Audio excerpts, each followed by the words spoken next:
我叫沈婉宁，明明刚刚还在摸一只胖橘，结果突然眼前一黑，这是给我干哪儿来了？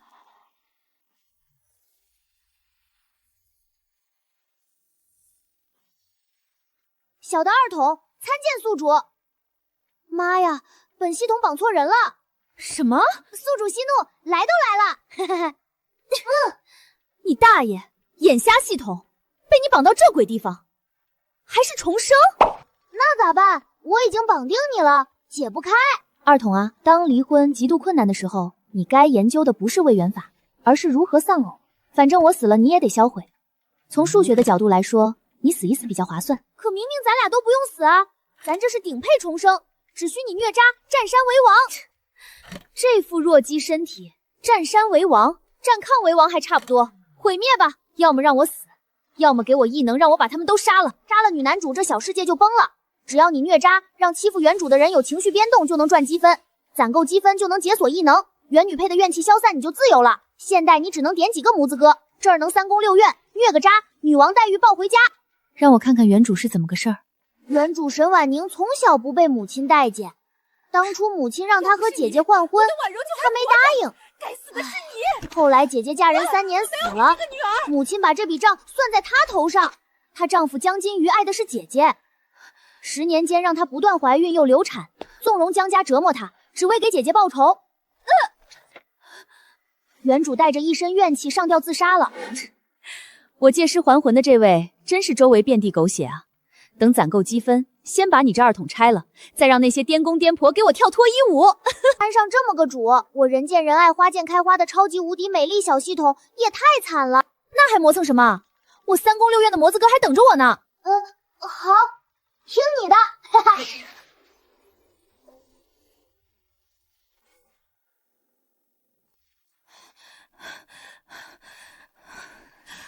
姑娘，你怎么还睡？出大事了！不错，二筒还给我把衣服都换了。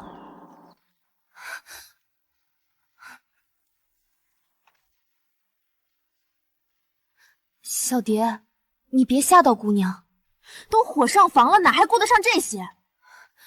奴婢的娘传消息，夫人舍不得大姑娘嫁到永宁侯府，打算让她跟您换亲。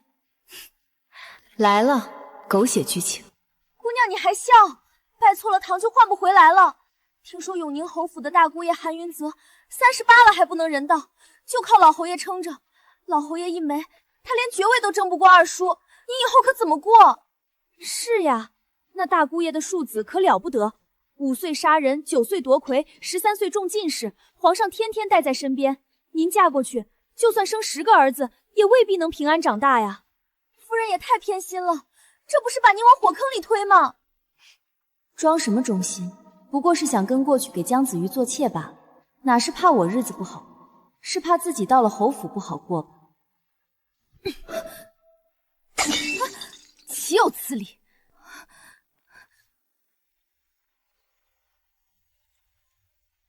学不会你姐姐的温柔娴静，好歹有点规矩。明日出阁，头不梳脸不洗瞎跑，沈家的脸都让你丢尽了。母亲这是哪里话？丢脸自是各丢各的，若一人能代表全家，沈府的脸4年前就让姐姐丢干净，哪能轮到我？母亲让我跟姐姐学，学什么？学她害死未婚夫成望门寡，还是学她20多岁嫁不出去，连累全家的姑娘？逆女混账！你姐姐从小关照你，你竟揭她伤疤。很多家庭看似和睦，不过是有人一直在忍，一旦不忍，就成了破坏和平的那个。逆女，我10月怀胎，竟生下你这么个冷血畜生！婉柔那般乖巧懂事，你却处处与她作对，你安的是什么心？哎呀，她急了，她急了，积分暴涨！跟这种偏心又装瞎的人讲道理，纯属浪费口舌。亏元始还执着于这种亲情，真是蠢。母亲也不必费力气骂我，我来不是听你诉苦，也不是争辩谁更孝顺，你都要把我偷换去永宁侯府了，我还装什么母女情深？你胡说什么？你胡说什么？不知所谓！不知所谓。行，同天出嫁，同样的嫁衣，把我们的贴身丫鬟换成自己身边的绿竹青竹。母亲不觉得太巧了？小蝶和他娘早帮我看清楚，要不是顾及沈家脸面，上花轿时我就掀了盖头，让大伙看看你有多偏心。二姑娘，夫人，来人，把这丫头和她娘一起发卖了！吃里扒外的狗东西！我错了，夫人。恭喜宿主，积分进度再增3%，不愧是手握剧本的女人。这才哪儿跟哪儿啊，边上凉快去。你究竟想干什么？这话该我问母亲才对。同样是你女儿，凭什么把我的未婚夫换给沈婉柔？同样是女儿，你从小处处要强，跟你姐姐比，何曾体谅过我的难处？你若一碗水端平，我何必去争？好的都紧着她挑，剩的才给我。我除了跟她吵，可曾在外给你惹事？姐姐鼓动未婚夫列大宴害死人，连累全家被陈尚书打压，你怎么不说？你的出生就是错，错在你是个丫头。你不光不带把，还害我难产，几年怀不上。老爷也不会被逼纳妾生下庶长子。就因为这些，你对沈池那个庶子都比对我这个亲生女儿好。亲生的又如何？你就是比不上沈池。婉柔出生，老爷升官；沈池出生，我怀上焕儿。焕儿出生，你父亲就再不纳妾，他们都是福星。你这个灾星凭什么比？是原身残存的意念，争强好胜一辈子，亲情爱情一点没捞着，傻丫头。母亲终于坦诚了，倒让我受宠若惊。早承认不喜欢我，我也就不争了。我要的不是别的东西，就2个字：公平。哼，天下无不是的父母，我生你养你已是天大恩情，只有你欠我的，10个指头伸出来还有长有短呢。公平？婉柔皇儿都没让我难产，就你伤了身子，你怎么不公平一下？靠，真想给这女人2个大耳刮子，骂一个时辰不重样的。二头，原身真走了吗？为什么我控制不了身体的反应？借尸还魂可不带合租的。别急，你现在流的泪都是脑子里的水。原生就想弄明白母亲为何不爱他，眼泪流干，执念也就消了。你再坚持一会。坚持你大爷！我感觉自己都快脱水了。虽说我不喜欢你，但你是我生的，你性子强，嫁去侯府吃不了亏。婉柔太软，去那种人家只有被欺负的份儿。你嫁侯府是高攀了，江家本来求娶的就是你姐姐，只是姐姐嫌贫爱富，没看上江家，这亲事才落到了我头上。如今江锦瑜中了解元，他又后悔了。母亲总说我抢他东西，哪次不是他挑剩了才给我？我丧门星，他克死陈家公子，以后还指不定把江锦瑜克成什么样呢。你想气死我？做媳妇没有娘家撑腰，我倒要看看你能把日子过成什么样。大女儿过不好，就想让我也没好日子过，虎毒还不是此。真该让京城的贵妇看看你的真面目。别废话，你到底肯不肯换嫁？肯，沈家还是你娘家，多给你银子；不肯，压箱钱别想，以后别来往，我就当没生过你。哟，怎么还急了？我又没说不换。今天话说开了，我也死心了。别说什么听话就给我撑腰，傻子都不信。你连侯府的婚事都不敢替姐姐回绝，又怎会为我出头？时间不多了，母亲确定要继续跟我掰扯。你究竟要什么才肯听话？开价吧。对嘛，这才是商量事情的态度。第一，写一份字据，签字画押，写明换亲的真正原因，省得姐姐得了便宜还卖乖。你听我把话说完。从小到大，我的什么都比姐姐差。这次换亲，嫁妆可不能亏了我。当初她嫁侯府，明面上3000两，到手5000两。如今我嫁，这5000两就得归我。婉柔就没怎么吃过苦，那点嫁妆怎么够用啊？江家清苦，没银子她可怎么过呀？她没吃过苦，我就活该吃苦。嫌江家穷就嫁到侯府去啊！不能认道的傻子老男人配5000两，英俊解元配1200，捆绑销售。你们先挑一炷香，不然我不换了。沈家不富裕，你2个弟弟还没成亲，3000多两嫁妆都给你了，压箱银子能不能少些？再添2000两，家里日子就过不下去了。你总不能看着父母弟弟粗茶淡饭，省吃俭用吧？2000两给姐姐不难，给我就难了。少来，银子是我唯一的指望，要么痛快给钱，让她和解元郎双宿双栖，要么她嫁去永宁侯府。老爷没几天了，韩云泽又蠢又没本事，庶子早晚接手家业，真是难为你找来这么好的人家。行，都依你，但我劝你适可而止。立字为证，我要3张字据，一是你们逼我换亲，2是嫁妆加2000两的补偿，3是断亲书。回门我会配合，不答应，到了侯府我就告诉韩锦泽，沈婉柔嫌弃他父亲不能人道，又蠢又笨，你猜他会怎么做？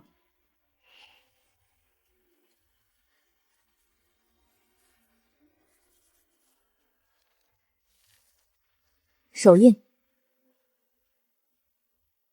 银票，随我嫁去永宁侯府的下人名单，卖身契，拿来吧。交接完我好出门，别误了吉时。养不熟的白眼狼，我生你养你，不过换个婆家你就断亲，不怕天打雷劈？老天要劈也是先劈沈婉柔，她争强好胜，害死未婚夫，惹出烂摊子让我舔点，凭什么？你要反悔就把事儿闹开，看看是谁卑鄙无耻，谁又当又立的。滚！你给我滚！滚出去！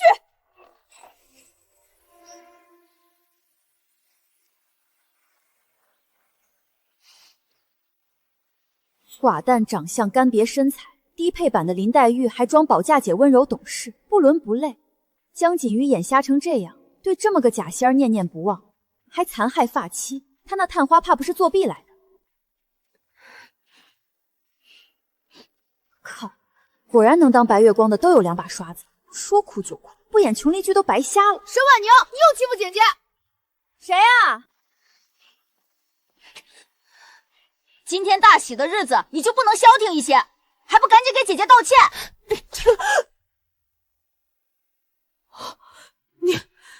你竟然敢打我！打你就打了，还得挑个良辰吉日，跟姐姐大呼小叫，书读到狗肚子里去了。改天我定去问问你恩师，你们书院是不是只知尊卑，不知长幼？我跟你拼了！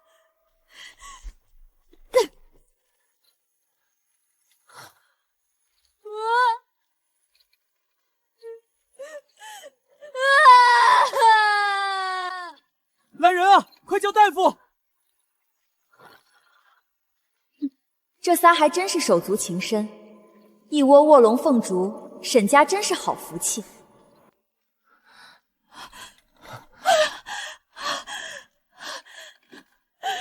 哎呀，我的儿啊！母亲，都怪我没有保护好弟弟，我应该快一点替弟弟挨那一脚的。都怪我，要不是我，妹妹也不会把气撒在弟弟身上。先把华儿带下去上药。母亲都不关心我，哼，坏母亲！弟弟，等我。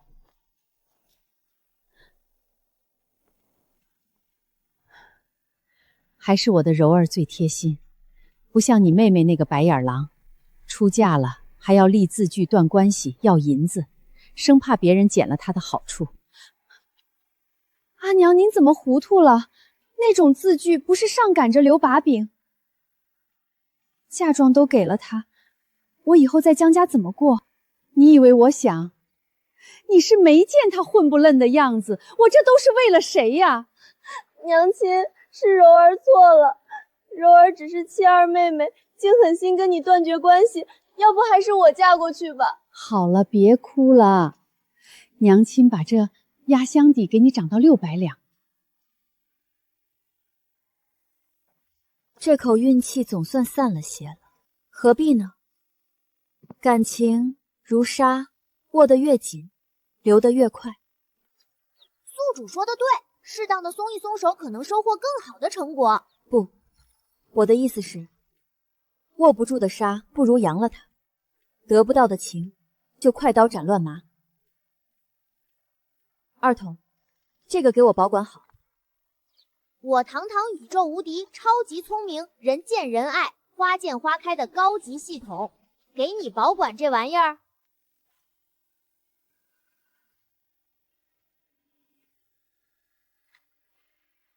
吉时到，请2位小姐盖头。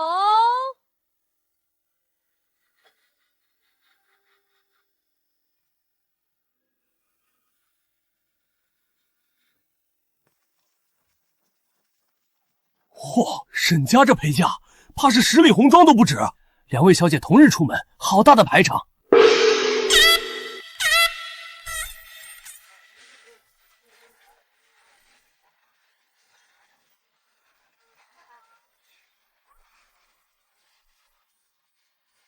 大小姐、2小姐上轿。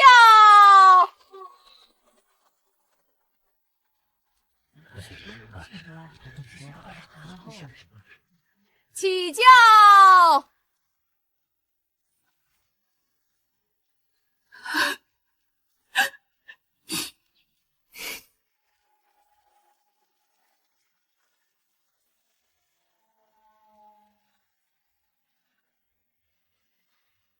这韩云泽已经人一个，怎么突然娶妻了？老侯爷怕是不行了，趁他在占位子。老侯爷是趁小沙兵不在，生米煮成熟饭。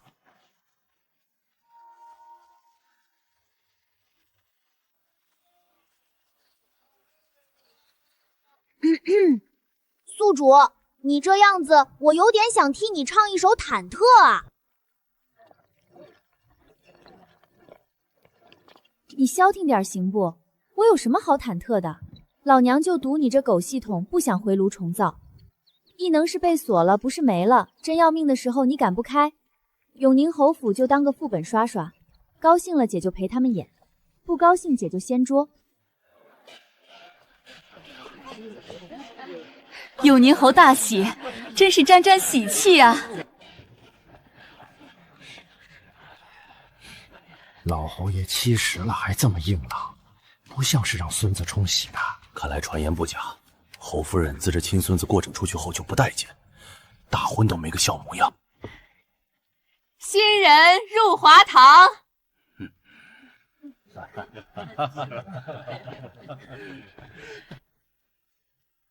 一拜天地，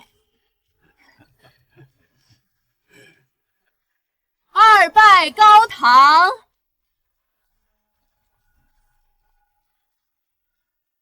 夫妻对拜送入洞房。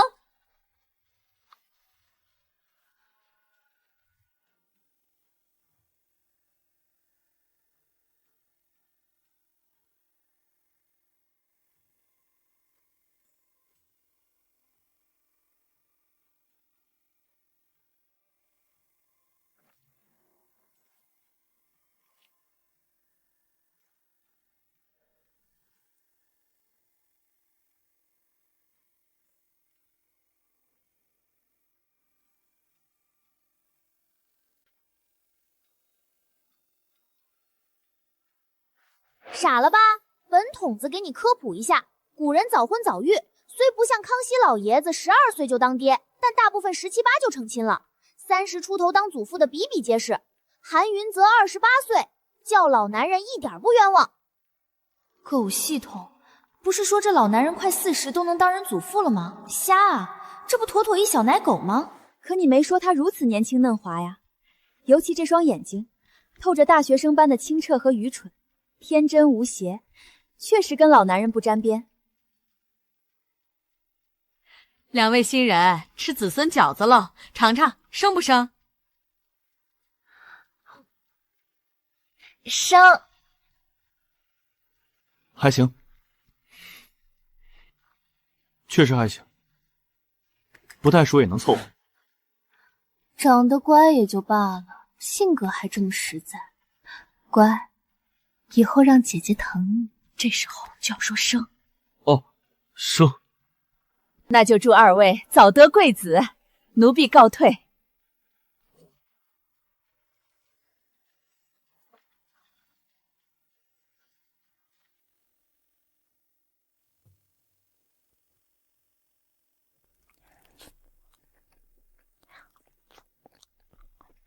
你家的饭还挺好吃的，来点不？好吃。是张大厨的手艺，可惜了，3代之赤川，5代出贵族，这豪门世家，沈家比起来底蕴差得太远了，光伙食水平就望尘莫及。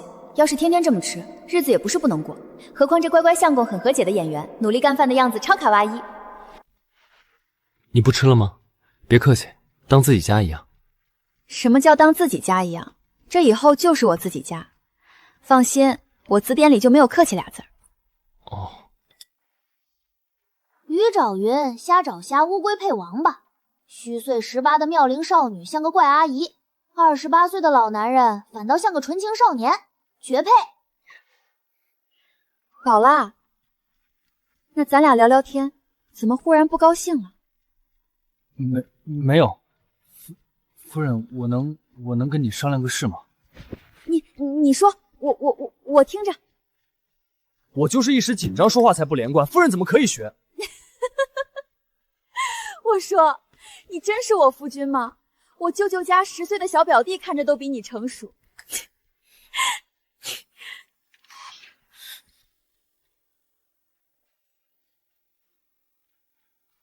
走什么？洞房花烛夜你还想跑？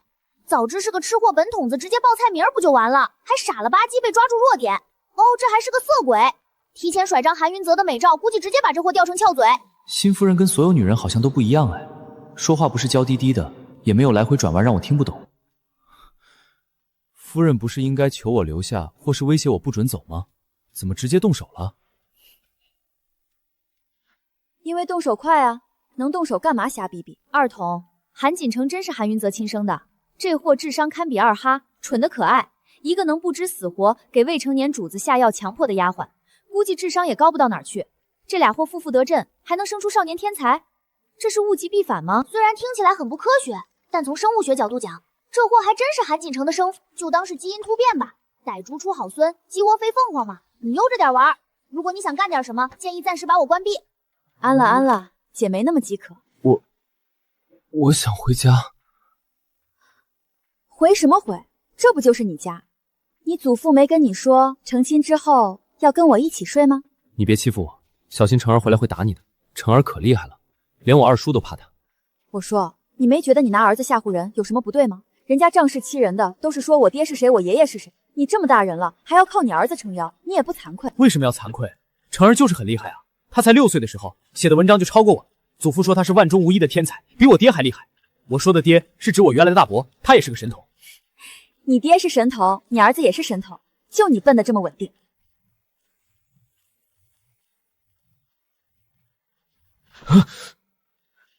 躲什么？拜了堂就是合法夫妻，我摸自己夫君还犯法了？不犯法，可祖父和成儿说我可以对自己不喜欢的事情说不，强拧的瓜不甜。哟呵，还会歇后语呢，你也不全傻吗？不过你祖父没告诉你吧，强拧的瓜不甜，但它解渴呀。韩云泽是吧？过来，咱俩说说话。你知道我是谁吗？知道，沈家大姑娘沈婉柔，以后就是我的夫人。说对了一半，我以后是你的夫人，但我不是沈婉柔。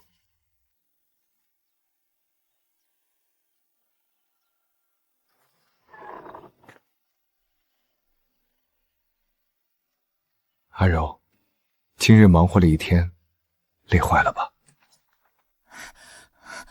少爷，不好了！夫人她突然心口疼得厉害，在床上打滚呢。阿柔，你先等我，我去就回。快去快去，莫要让娘等急了。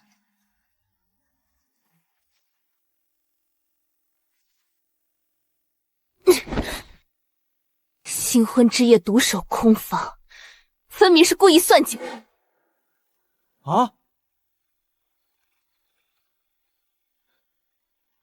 那怎么办？嫁错人了，会不会被祖父骂？什么怎么办？江家离沈家那么近，那俩人早该入洞房了。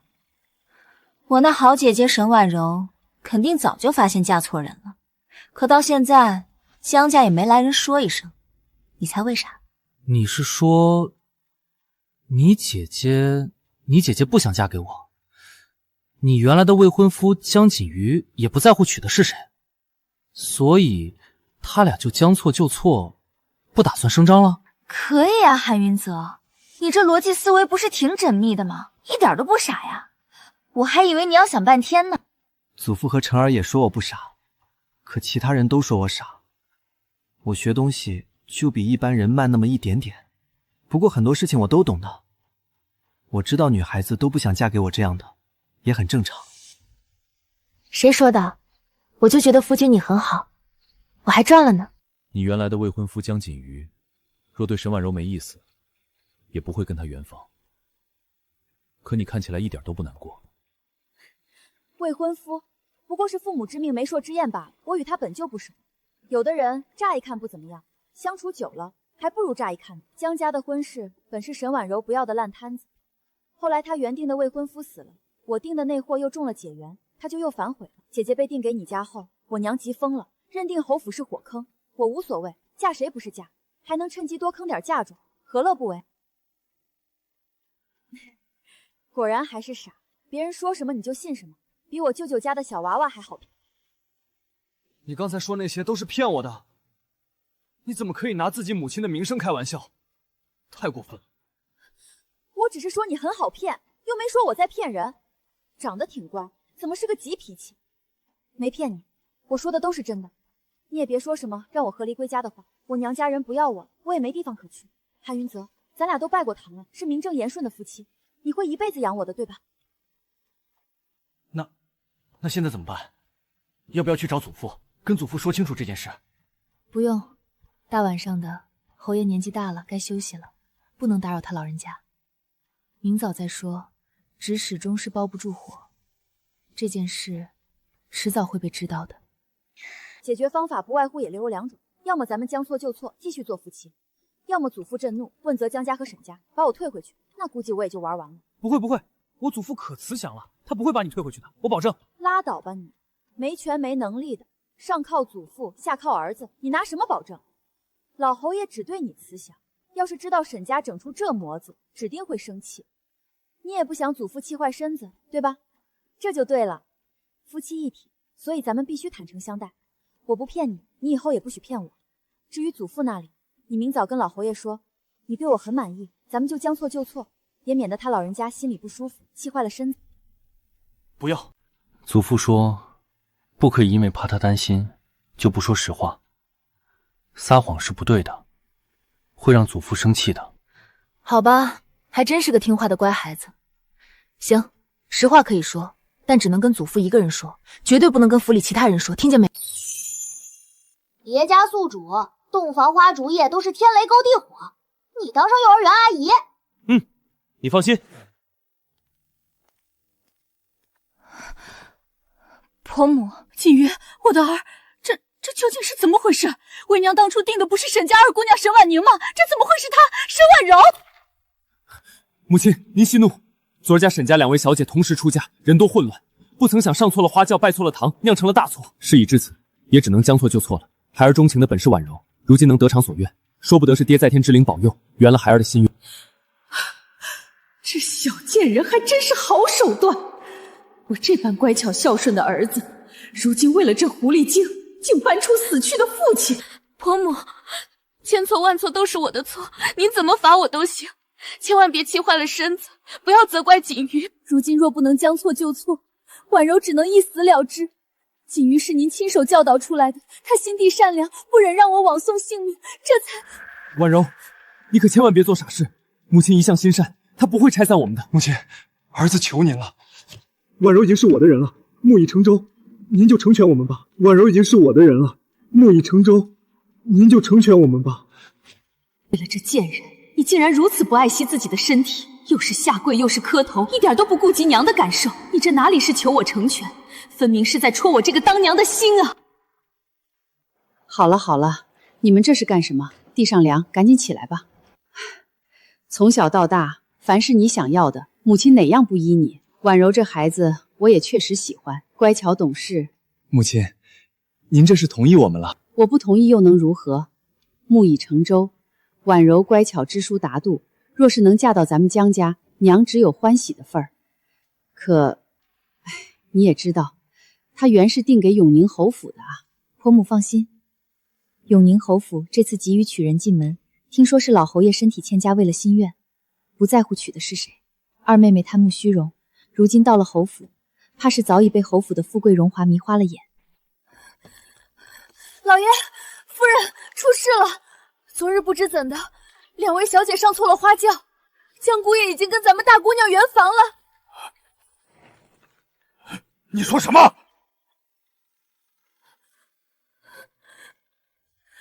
昨日江家姑爷喝醉酒，把奴婢们都赶了出去。滚！都给我滚出去！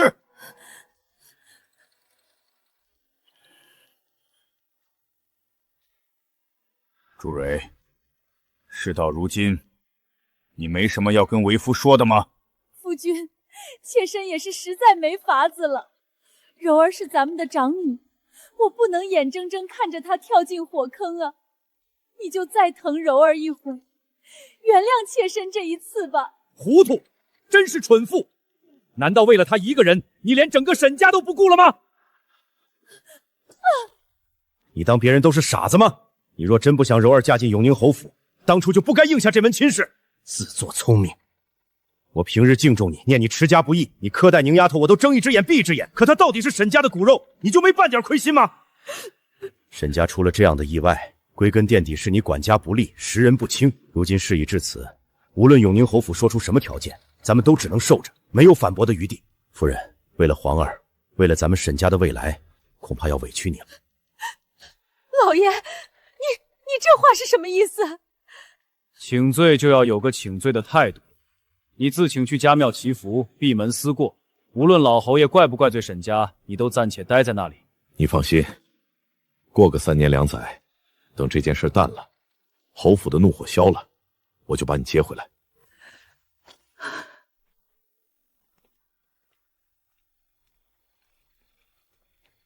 怎么，娶妻之后倒是变得勤快了，竟然不赖床了？敬茶的时间还没到，怎么不多睡一会儿？祖父，我有重要的事情要跟您说，你们都出去吧，没有我的吩咐，不准进来。不急不急，多大点事儿，先吃2口垫垫肚子。爷爷，我真有要紧事。难怪韩云泽都这把年纪了，还一颗赤子之心。听说韩锦城平日里也把他这爹当儿子宠，一老一小，韩云泽这韩家一级保护废物的名号，简直实至名归。老侯爷，今日前来是想跟您坦白一件事。我与江锦瑜本无情义，他与我姐姐情投意合，我娘催促得紧，为还养育之恩，我便同意了他。您要罚请随意，但我是从犯，您不能全冲我来。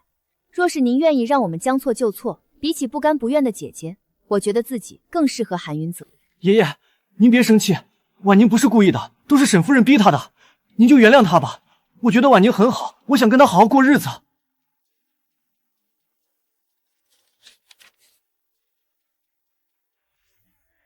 爷爷不生气，爷爷都要气炸了好吗？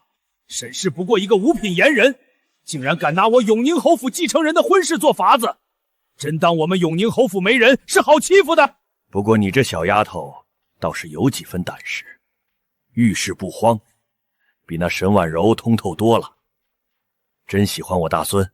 尽人事知天命，事情既然已经发生，又不是我能左右的，害怕也没用。至于喜欢，说实话，看着他这张脸，我就能多吃2碗饭，日子也能过得舒心些。老侯爷，这事儿若是闹起来，对咱们侯府、对沈家都没好处，还是将错就错最划算。这场婚礼花了不少钱，满朝文武都送了礼，若是把我退回去，那份子钱您老退不退？您总不能把已圆房的沈婉柔悄咪咪再换回来吧？那指定不能啊！沈婉柔都跟别人洞房了，再换回来多膈应人。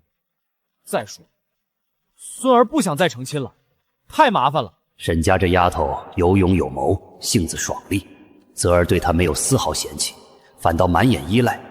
若是让她做自己的孙媳妇，好好陪着泽儿也不错。我就说爷爷最和善，最疼我了。夫君真棒。侯爷，不好了，沈大人和沈夫人上门求见，就在府门外等着，说有急事要找您。宁丫头，你怎么看？怎么看？当然是吃饱了再看啊。这都几个时辰了，侯爷怎么还不召见我们？都怪你这无知妇人！沈大人、沈夫人，二位请跟我来。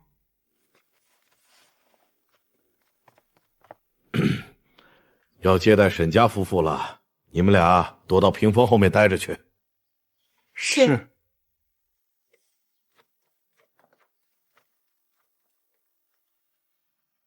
沈大人，本侯爷倒是小瞧你了，竟敢在我永宁侯府的婚事中动手脚。千错万错，都是我沈家的错，还请侯爷息怒。下官疏于管教内宅，一时不察，竟犯了这般大错，连累了侯府。事已至此，下官也不敢推卸责任，此事全凭侯爷做主。沈大人真是好算计，看似卑微认错，实则把所有难题都丢给了老夫。错是你沈家出的，就自行解决。侯爷，不如咱们悄悄把2位小姐换回来，既不损侯府颜面，也能弥补沈家过错。小女婉柔清白已失，早已无颜再做侯府世子夫人，只求侯爷能给沈氏留一点脸面，生死不论，全凭侯爷安排。老爷，不可以，柔儿她是咱们的女儿啊。沈大人好决断，果然是成大事者不拘小节。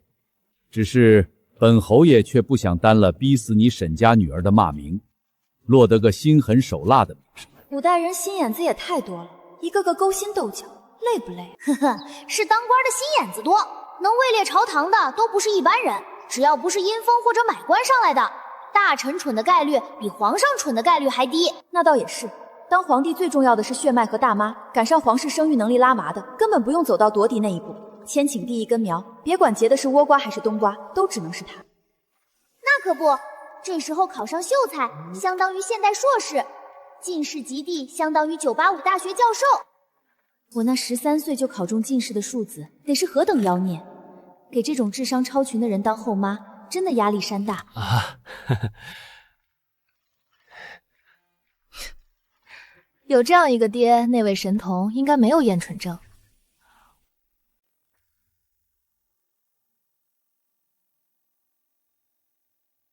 侯爷，杀人不过头点地，婉宁既已嫁入侯府，便是侯府的人，全凭侯爷做主。下官今日特来，奉上5000两银票，以表沈家的歉意，见其愚钝蠢笨，已自请去家庙祈福赔罪。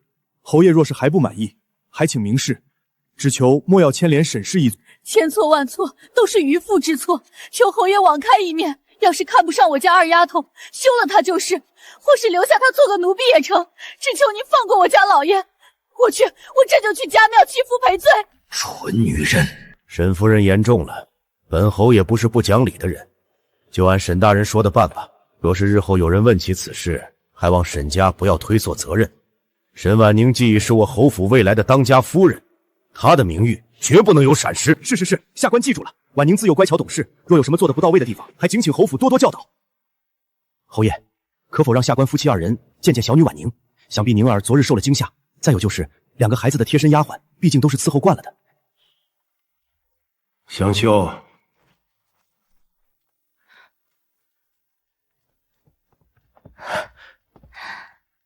宁儿，是爹娘对不起你，委屈你了。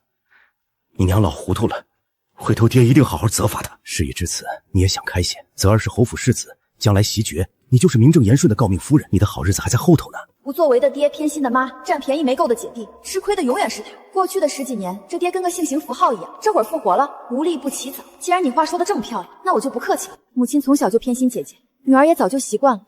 爹爹公事繁忙，整日为了沈家操劳，不必自责。只是以往母亲总说我将来要嫁入小门小户，从未好好教导我大门的规矩。如今女儿真的怕自己言行不当，露了怯，丢了沈家的脸面。江家总共就2进宅院，10几个奴仆，我教导你那些大户人家的规矩，你以前用得上吗？闭嘴！宁儿不急，回头爹爹就替你寻一位宫里退下来的嬷嬷。嬷嬷就不必了，我已嫁作人妇，传出去恐让人耻笑。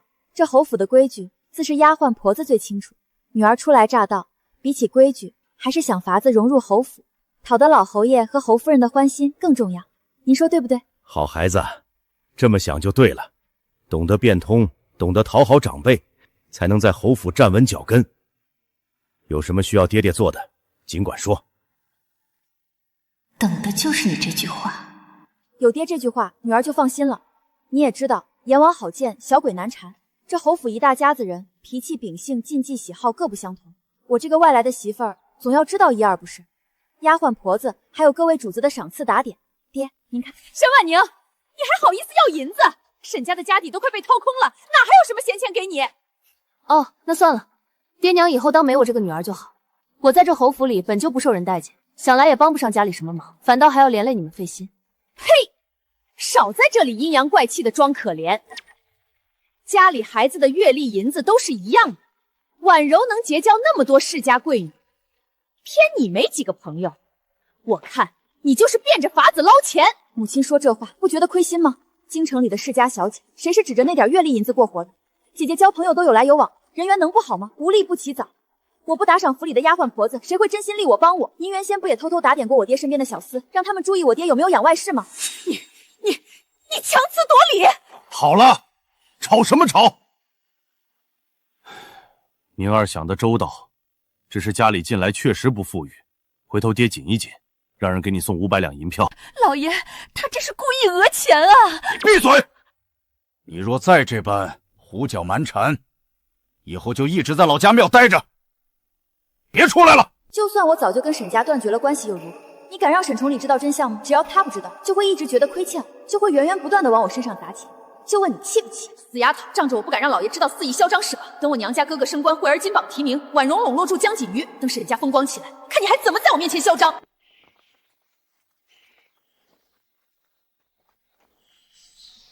姑娘，可算见到您了。您都不知道我们在家有多担心您。大小姐新婚夜独守空房，江老夫人故意称病，把大姑爷叫过去市集，整整1个晚上都没回新房。大小姐眼睛都哭肿了，看着可可怜了，活该！谁让他当初痴心妄想惦记我家姑娘的亲事，抢姑娘的侯府世子妃之位，真以为江家那老婆子是好相处的？哼，这都是他自找的。姑娘，姑爷好相处吗？他有没有欺负您？方才老爷和夫人过来跟您说什么了？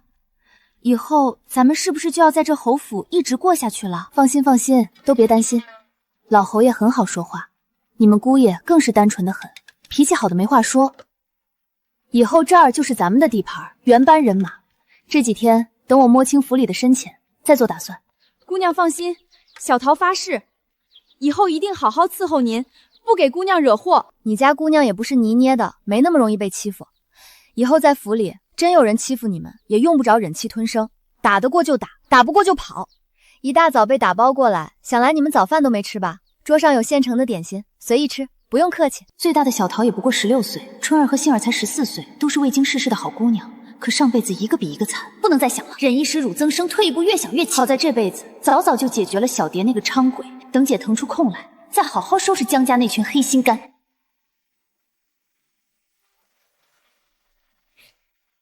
怕什么？这是你们姑爷。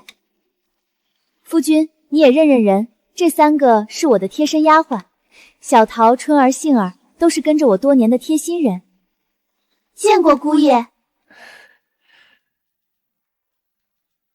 哦，差点忘了正事，祖父、祖母还有二叔、二婶他们都到正房了，让咱们赶紧过去敬茶。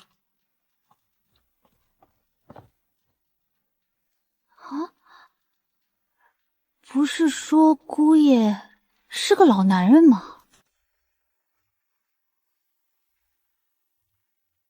真是活久见，堂堂永宁侯府娶亲，居然被换了新娘都不知道，爷爷还不把人退回去，这女人狐媚手段不简单。我看就是小门小户出来的，没见过世面。等韩景辰那庶子回来，有他哭的日子。一屋子牛鬼蛇蛇，各怀鬼胎，正好给我练使。没能力掀翻全世界之前，该跪就跪，该演就演，先把场面撑住。至于以后谁收拾谁还不一定。新人敬茶。孙媳妹沈婉宁给祖父请安。好孩子，起来吧，以后在府里好好待着，好好照顾泽儿。谢祖父赏赐。孙媳妹给祖母请安。一个五品小官的女儿，也配做我韩家的世孙夫人？若不是老爷子认可，早就被我赶出去，暂且留着她，安分守己便罢。若不安分，有的是法子收拾她。我进门时，侯夫人也只给了一副普通的珍珠头面。她沈婉宁出身比我低，嫁的还是个不能人道的废物世子，凭什么压我一头？以后进了韩家门就是韩家的人，在府里若是受了委屈，或是有什么难处，尽管跟我说。谢祖母厚爱，孙媳妇记下。刚进门就得了老夫人这么重的赏赐，分明是故意拿赏赐压人，野心倒是不小。这侯府的规矩繁多，够你学一辈子。我倒要看看你能得意多久。参见大嫂。说来惭愧，此次换嫁太过仓促，来不及为各位弟弟妹妹备上薄礼，还请各位海涵，改日定当补上各位弟弟妹妹的见面礼。礼？等我在侯府站稳脚跟，送你们每人一顿巴掌大礼包，保证货真价实。好戏才刚刚开始。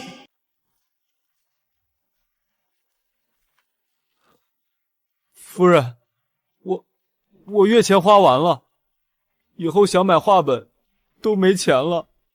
侯府世孙每月月钱10两，逢年过节老侯爷侯夫人还有额外赏赐，10几年下来，少说也有上千两积蓄。如今就剩这点，真是见鬼，分明是被人动了手脚。夫君，你可知道你每月的月钱具体是多少？好像是每月10两。嬷嬷说都帮我存着，要用的时候再拿。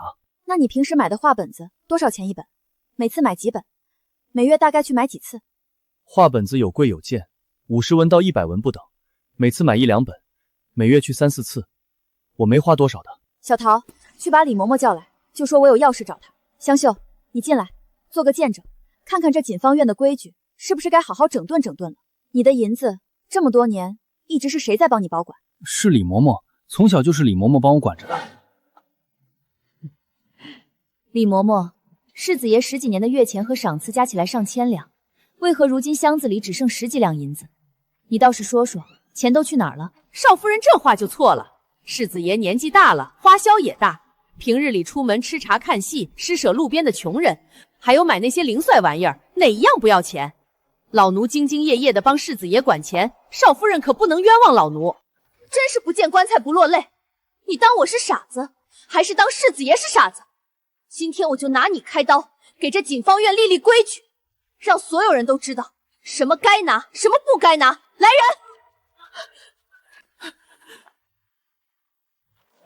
回少夫人，从李嬷嬷的住处一共搜出白银1200两，银票800两，还有珍珠、翡翠、银饰等珠宝首饰若干。人心不足蛇吞象，我夫君性子单纯，自己省吃俭用，这些年的积蓄倒是全便宜了你这个贪心的奴才。你也配拿侯府的银子，也配欺瞒世子爷？我真的错了，是我一时糊涂，鬼迷心窍，才贪了世子爷的银子。求夫人饶命，求夫人饶我这一次。我是侯夫人的人，是侯夫人亲自派来伺候世子爷的，夫人不能这么对我，侯夫人不会放过你的。侯夫人的人又如何？敢贪我夫君的钱财，欺辱我夫君单纯好骗。今天就算是天王老子来了，我也照罚参谋主家财物欺主瞒上，杖责20，发卖边疆庄子，永世不得录用，绝不姑息。夫人饶命啊！夫人饶命！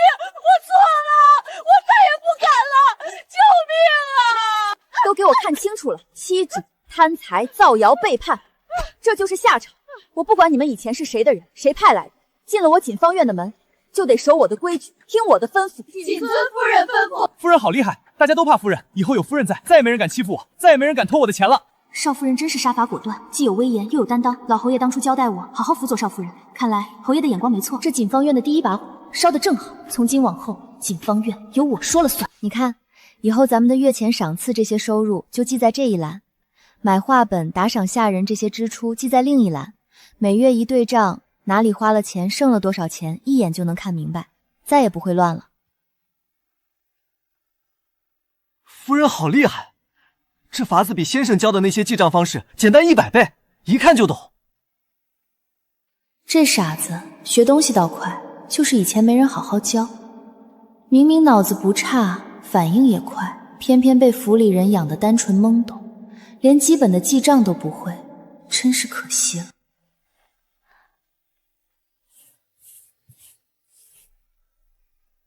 来，鸡兔同笼。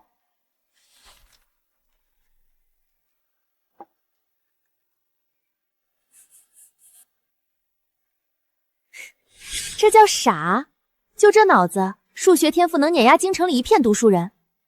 只是以前被养废了，没人好好引导，白白浪费了这天赋，太可惜了。再来，几何题。你看，这个图形的原理是这样，先找对底边，再算高，这样，这样，再这样。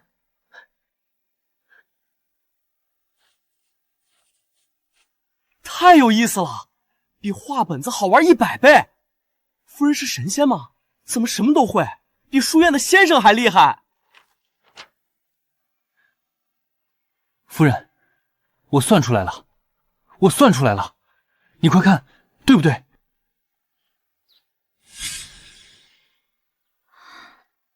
满分答案，夫君真棒，太聪明了，一点就通。夫人夸我了，我好开心。我要更努力，学更多东西，让夫人天天夸我，做夫人的骄傲。果然，再懵懂单纯的人，只要用心教导，都能发光发热。韩云泽，以后有我在，绝不会再让你被人欺负、被人嘲笑，一定让你堂堂正正抬起头做人，活成自己的靠山。宿主牛逼！别人嫁过来不是宅斗就是争宠，你倒好，直接开启养成模式，把傻夫养成学霸，这操作绝了！时间不早了，该休息了。再过几日就要回门，得让他养足精神，回沈家好好给我打理。好了，今天就学到这里。再过几日，我们就要回门了。回门，我一定要好好表现。晒晒太阳，吹吹微风，再吃点小点心，不用斗来斗去，提心吊胆，这样的日子真是舒坦。花园里的花好漂亮，夫人比花还要好看。我要一直跟在夫人身边，陪着夫人赏花、吃点心，永远不分开。大嫂倒是过得悠闲自在，真当这永宁侯府是你沈家的后花园了。刚进府没几天，规矩没学几句，整天就知道陪着个傻子吃喝乐，也不害臊，真是送上门来找打，不知死活。既然你这么急着往枪口上撞，急着送死，那我就成全你，让你好好长长记性。我家夫君此刻正在书房刻苦读书，勤学不辍，将来必定金榜题名，光宗耀祖。不像某些人嫁了个只会靠爵位混吃等死的废物，文不成武不就，就是个彻头彻尾的傻子。你夫君20岁才考中秀才，资质平庸，也好意思在我面前炫耀。我儿子韩锦成13岁便进士节第，金榜题名，你哪来的脸在这里辱骂我的夫君？你胡说！爵位有什么用？他就是个不能人道的废物，就算有爵位也没用，废物一个！你敢打我，沈婉宁，我跟你拼了！以下犯上，顶撞主母，还敢辱骂世孙，打你这3巴掌都是轻的。若再敢口出狂言，就不是挨巴掌这么简单。楚方若，你放肆，在侯府花园当众撒野，辱骂世孙，顶撞主母，把侯府的规矩全都丢尽了。即日起，罚你抄女诫50遍，再禁足半月，闭门思过。如若再敢闹事，就直接送回楚家，永不许踏入侯府一步。为什么？我不服，我不服！跟我斗，你还嫩了点儿。沈婉宁这个小贱人，刚进侯府没几天，就敢动手打我儿媳！今天我必须给她一个教训，让她知道我韩家2房不是好欺负的。二婶派人叫我过来，不知有何吩咐。你还有脸问我？你以下犯上，动手殴打弟妹，伤了她的脸面，还有理了？楚方若就算有什么错，也轮不到你一个刚进门的世孙夫人动手教训。二婶这话就错了。楚方若在花园当众免视侯府世涮爵位，辱骂圣上亲封的恩典，顶撞我这个主母，还肆意欺辱世涮，出言不逊。我按侯府规矩管教他，何错之有？哼，好一张利嘴，张口闭口就是皇家规矩，扣这么大的帽子。我若是再护着我的儿媳，岂不是成了跟皇家作对，成了藐视规矩之人？二婶明白就好。今日我若是不罚他，今后府里的下人小辈，恐怕人人都敢肆意辱世孙，触犯侯府规矩。到时候，二婶是想护着楚方若一个人，还是想维护整个永宁侯府的颜面？是他不懂事，口无遮拦，冲撞了主母，辱了世孙。我会好好罚他，让他闭门思过。此事就此作罢，你先回去吧。凭什么娘？我被他打了3巴掌，脸都肿了，还要我认错？我不服，我恨死他了！我一定要报仇！既然二婶有分寸，那我就先回去了。希望弟妹以后能长点记性，谨守侯府规矩，别再自取其辱，免得下次再受罚。跟我斗，你还不够格。这侯府从来都是谁强谁弱，今日这一刻应该让你们看清楚了。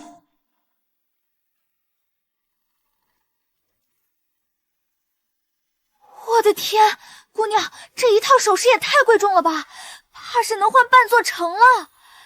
大小姐沈婉柔要是看到了，怕是要气得当场发疯。来，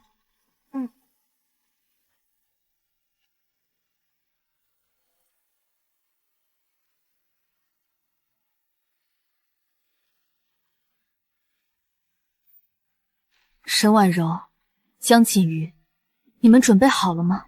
我沈婉宁回来了。上辈子你们欠我的，欺辱我的，今天我一定连本带利全部讨回来。我的天，侯府这排场也太大了吧！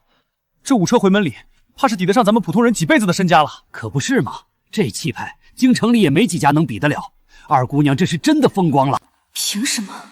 这一切都应该是我的，本该属于我的荣华富贵，本该是我坐的侯府马车，本该是我戴的华贵珠宝，还有我的侯府夫人之位，凭什么都被沈婉宁这个贱人抢走了？我不甘心。这贱人竟然真的风光了，嫁入侯府，锦衣玉食，万众瞩目。凭什么？她以前明明那么喜欢我，为了我可以不顾一切，如今却过得这么好，而我却只能守着沈婉柔这个女人，过着寒酸日子。这个逆女，故意穿得这么华贵，摆这么大的排场，就是来气柔儿，就是来打我们沈家的脸。她分明就是故意的。等着吧，我绝不会让你好过，一定要让你在沈府丢尽脸面。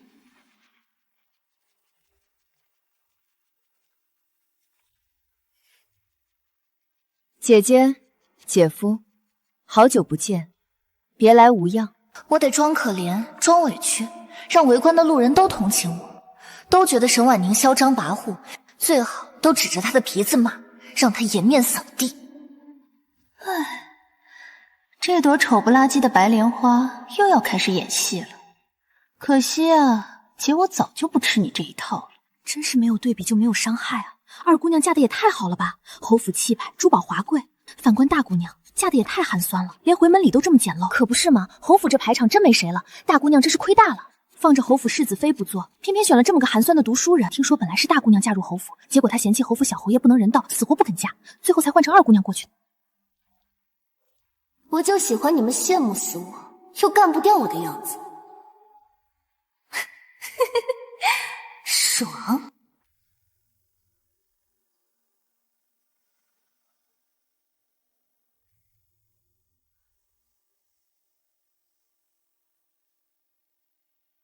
二姐夫，你不过就是背靠侯府家世，仗着祖上的荣光罢了，有什么好炫耀的？我大姐夫江金鱼年纪轻轻就中了解元，才学过人，那才是真正靠自己的男子汉大丈夫，不像你，除了家世一无所有。别慌，别慌，这招夫人教过我。可我儿子13岁就中了进士，我苦心读书多年，熬到这般年纪才中了解元，竟如此不堪，连一个13岁的孩子都比不上。我还有什么脸面在这里炫耀才学？你非要这么逼我吗？我们是异母同胞的亲姐妹啊，你就不能手下留情，给我和你姐夫留一点脸面？逼你？今天是谁不长眼先跳出来找我夫君不痛快的？当初又是谁联合母亲一起抢我婚事，坏我名声？我被母亲苛待，被府里人欺辱的时候，你怎么不说我们是亲姐妹？现在突然恢复记忆了？逆女，太放肆了！这里是沈家，不是你侯府，还轮不到你在这里撒野。逆女，白眼狼！辛辛苦苦把你养这么大，你竟然这么顶撞我和你父亲，真是养了个仇人！我当初就不该生你。这沈家的饭，我看还是不吃了，免得脏了我的嘴，坏了我的好心情。夫君，我们走。夫人，我没给你丢人，我按照你教我的话说了。夫君乖，夫君最棒了。积分爆炸，反派心态全崩，宿主太牛了！这波打脸打得漂亮，满分满分！这逆女真是反了她了。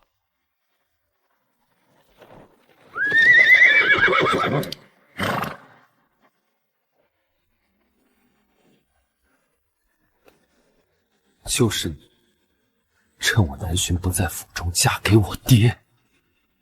我警告你，若敢有半分欺负他、委屈他，定灭你沈家满门！成儿，你可算回来了，爹好想你。这是你母亲沈婉宁，夫人对我特别好，从来都不欺负我，还帮我讨回了被人贪走的银子。果然，传说中的护爹狂魔终于回来了，一来就摆这么大的阵仗，倒是和传闻中一样不好惹。锦城，这一路辛苦你了，你嫡母可不是普通人，能干得很。自从他进府，一直把你爹护得好好的，没人敢再欺负他，还把咱们永宁侯府打理得井井有条，规矩森严。快，再好好见过你嫡母。暂且观察一阵，看在祖父和父亲的面子上，不与他计较。但若是他敢对父亲有半分不好或别的心思，嫡母一路辛苦。父亲，府内说话，我有话问你。好，成儿，夫人做的点心可好吃了，比府里的厨娘做的还香。一会儿我让夫人给你做。侯府最大的 BOSS 总算回来了，不过没关系，我没做亏心事，不怕他查，也不怕他是的。以后若是能和他好好合作，互利共赢，对我、对他、对侯府都是最好的结果。大少爷回来府里怕是要变天了，希望少夫人能和大少爷好好相处，别起冲突，不然锦芳院又要不得安宁了。你嫁到永宁侯府，到底图什么？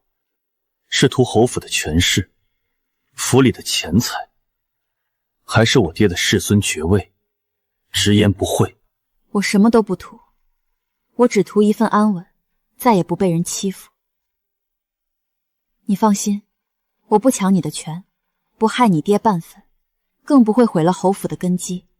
我们各取所需就好。他眼神坦荡，神色从容，没有半分躲闪与虚伪，不似作为。而且我离家这段时间，父亲确实比以前开心了许多，也安稳了不少，府里也井然有序，看来他所言非虚。沈家当初换亲，你是心甘情愿的，没有半分被逼无奈。心甘情愿？我巴不得立刻离开那个偏心刻薄的家。沈婉柔那个白莲花和江景玉那个渣男，嫁给你爹虽然出乎意料，但比起嫁给江景玉也就强了10000倍。至少你爹单纯善良，不会算计我。你对我爹是真心相待，不是为了利用他，或是另有所图。他单纯善良，不渣不贱，从来不会欺我算计我，我为什么不真心待他？以后我护着你爹，不让他再受半分委屈。你稳固侯府根基，我们合作共赢，岂不更好？嫡母，我记住你的话了。好说，合作愉快。搞定了，最大的 BOSS 终于被收服了，侯府这下彻底稳了。以后谁也别想再欺负我和你家世子爷了。宿主牛逼，太厉害了！连韩锦城这个蝴蝶狂魔都被你收服了。大局已定，从此开启躺赢模式，再也不用天天提心吊胆了。父亲一生单纯，难得有一个人真心待他，只要他能安分守己，我便认他这个嫡母，护他周全。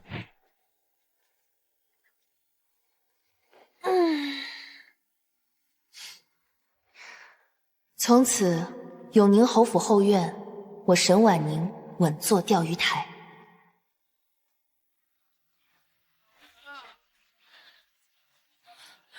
婉柔，你看清楚了，到底中了没有？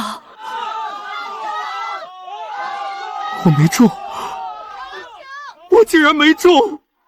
我苦心读书多年，日夜苦读，终究还是输了。我后悔了，当初不该一时糊涂，放弃了侯府的荣华富贵，放弃了本该属于我的一切，结果就换了这么一个废物，我这辈子都毁了。扫把星，你这个可恶的贱人，都是你害我儿子落榜，我打死你！你瞧瞧他那轻狂样儿，刚进府没几天就摆主母的架子，真是越来越嚣张，早晚是个祸害。